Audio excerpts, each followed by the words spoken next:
An Ancient Weapon Called Human, Chapter 10, by CnRhin. The room fell silent after watching the events unfold on the holo display. The first to speak wasn't one of the shocked Illyrians. It was Human. "You piece of shit! You told me they decided not to put me to sleep before locking me in there. You didn't realize I was conscious until 5 years later. Then you go and kill them for helping us. Why would you do that? They could have gotten us out of there a long time ago." I was uncertain of their intentions. That was a risk I could not take. They could have become hostile upon arrival, once realizing one requesting transport was a member of the species that had killed their friends and family. It was a necessary precaution. We agreed we were done with killing. Yet you did it while I was stuck in there, and then decided not to tell me. Why would you even show them this? They didn't trust us before. Now we're totally screwed. How does this prove our innocence? As you can all see, we were in that facility for the entire length of time up until this point. Tic-Tac addressed the room, seemingly unaffected by the events in the video. Your main concern is that we are connected with recent events. This footage disproves that. We thought Professor Eriny sacrificed himself to save our people, but you killed him, an officer blurted out. I also was responsible for the creation of the cryostasis chambers that saved your people. A few lives for thousands, Tic-Tac stated coldly. Regardless of how you see it, you took the life of one of the most regarded individuals in our species' history. Rationalize it however you wish, but you did it to save your own. This may clear your name from potential affiliation with our current adversaries, but does not absolve you of your crimes against our species. Both of your crimes, the commander declared, his glare intensifying. That was a very long time ago, but now there should be no doubts about where our loyalties lie. My sole prerogative is to keep my partner safe. Tic-Tac's robotic voice only caused the room to grow more tense. It may confirm your past, but it casts further doubts about whether you pose a danger to our people. You also claim to have destroyed the ship in the image we showed you. How do we know this was truly your doing? The intelligence legate questioned. I have ample more recordings of the events leading up to that. We stopped them before they could finish the job and wipe your species from existence, then facilitated the development of technology that ensured your continued survival. You are welcome, Tic-Tac stated proudly. The room remained quiet for a moment as everyone debated how to proceed. Lizra seemed troubled after witnessing a side of Tic-Tac she hadn't known existed. The other officers maintained their composure, distressed by the true fate of one of their greatest heroes. The commander regained control of the conversation. You have provided a great deal of information today. We will need to analyze all the data. The board will make a final decision. This meeting will be forwarded to them for further review. Unless there are any more questions from my colleagues, I believe it would be a good time to take a recess. Hold on. Let's not end this on a negative note, Human spoke up, addressing the senior officer. As bad as this has been, what else can we do for you? We've given you everything we have that might show we harbor no ill intentions. I get it. We don't have the best reputation with your species, but I'm trying to make amends here. Tic-Tac chimed in from his spot on the table. Would you be open to an exchange of technical information? I have analyzed your current military technology, and you are vastly under-equipped compared to the forces you face.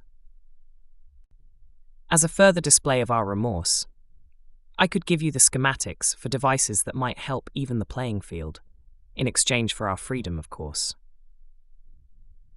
There would be stipulations to your release if we decide to go that route, the commander informed them. And those would be? Human asked. It is not my place to decide. As I stated before, we will review the information you promised to give us, along with the testimony from Captain Lizra, and decide how to proceed from there. All I ask is that you be patient and allow us some time to analyze everything so we can come to a proper verdict. Until then, you will remain here under our close supervision. We will provide appropriate accommodations and you'll be treated respectfully. I believe that is not an unreasonable request. With that, I call this meeting to a close. Human sat in a modest room that had been set aside for him, laying on the cushioned bed designed for an Induran. Most of the day had already passed, and it felt like nighttime on the surface. He glanced over at the brunt in the corner, who hadn't taken his eyes off him. And you're still here. Why? I was told to watch you. I am the keeper of the human, guardian for all that reside here, he replied, as if confused by the question. You could do that from outside, you know. At least stop staring at me, and maybe blink once or twice. Blink twice if you're in danger, Human joked. But how can I continuously observe you if I'm not constantly observing you? That would not coincide with my orders. And if I blink, then that is 1 second that I am not completing my righteous duties. I shall never succumb to my physical limitations, no matter the strain, the brunt said, taking slow, deep breaths. Wow, okay, that's dedication. Maybe you could look a little less tense and stop breathing so hard. I cannot take a break. I am the sentry of the human. All right, have it your way. You'll be here a lot longer, I'm sure. You're going to have to rest eventually. Duty spares no time for breaks, so neither shall I. I'm sure you're very entertaining to be around when you're not working, Human said with a sigh, sitting up on the bed.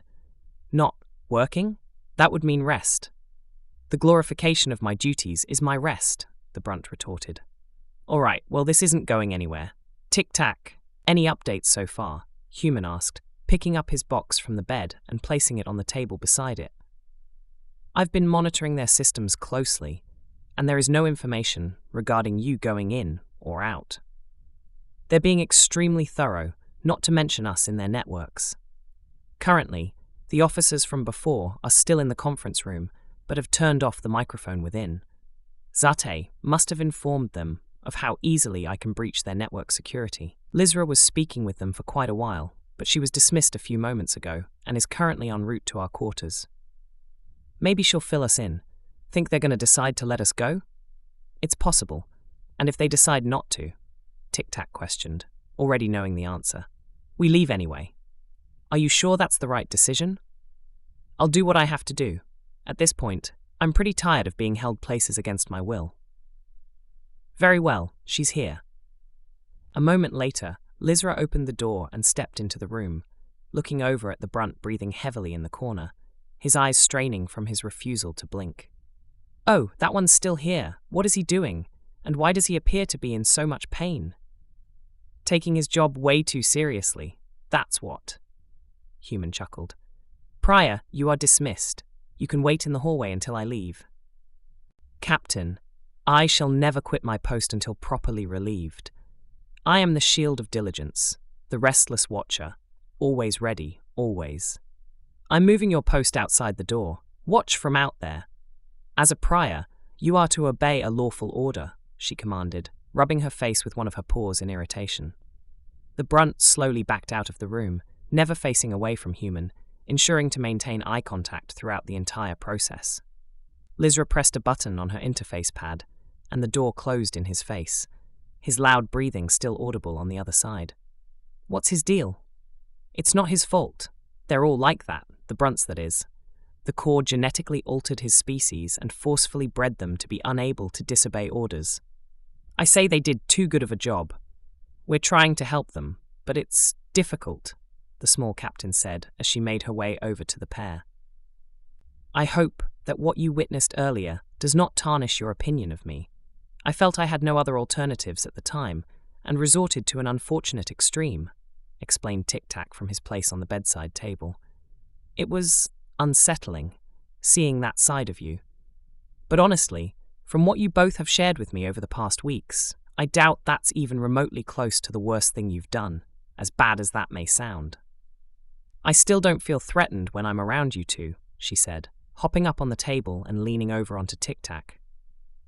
I told them everything I knew, but they're still worried that if they let you go, you'll run off and hurt others again, or worse, go to the core. And the fact that Tic-Tac is in our systems only furthers their suspicions. My apologies, Lizra. I attempted to cover my inquiries.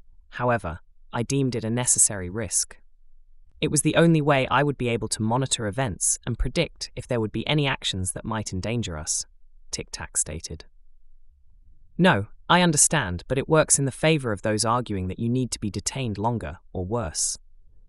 The board should come to a decision soon, since this has taken priority over everything else going on right now. I doubt you will be waiting around very long. Just please don't do anything drastic until they come to a verdict. The captain said worriedly, I'll wait. Hopefully, what Tic-Tac gave them was enough to satisfy their requirements for releasing me.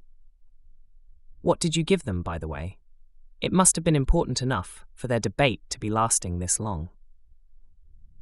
The full recordings of the events leading up to the destruction of the precursor, a version of your mass's underweave that might work for them, along with everything we managed to acquire regarding human operations before and during the Illyrian campaign, Tic-Tac explained. Why didn't you give them the full production plans for the mass? Human inquired, referring to his armor suit. I saw the OF's manufacturing capabilities when I was in their networks. If I had given them the entire schematic, they would almost certainly attempt to mass produce them. And in trying to do so, they would likely bankrupt their economy. Then how did the old humans manage to do it? If that ship was as big as it looked in the picture, there had to be thousands of others like you, asked Lizra, picking herself up and sitting on top of Tic-Tac without skipping a beat. Closer to hundreds of thousands.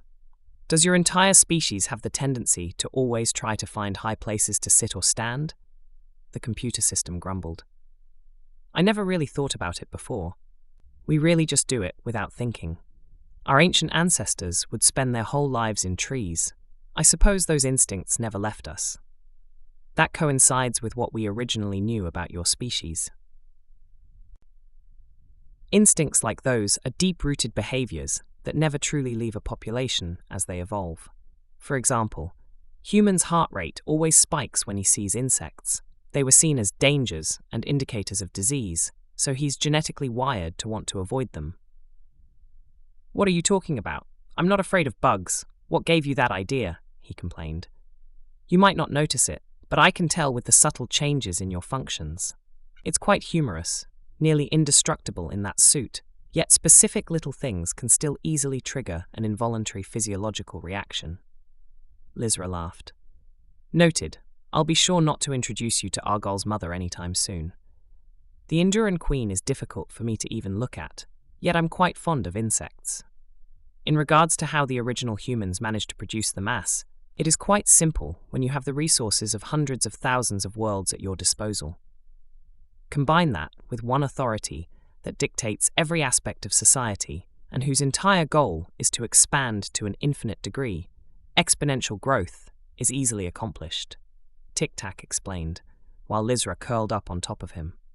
Hundreds of thousands? That can't be the case. Otherwise, everyone in the galaxy would know about humans, unless you originated in a different galaxy. No, the original human world, Prime, may have been incredibly advanced, but they were never able to achieve faster-than-light travel. They have always been isolated to just one system. Huh? Wait then, how? Lizra's question was cut short by an incoming request on her interface pad, and she perked up to answer the call. Ensign, I'm here. Has the board concluded their meeting? Yes. Bring the human back to the conference room. They have reached a verdict. To be continued.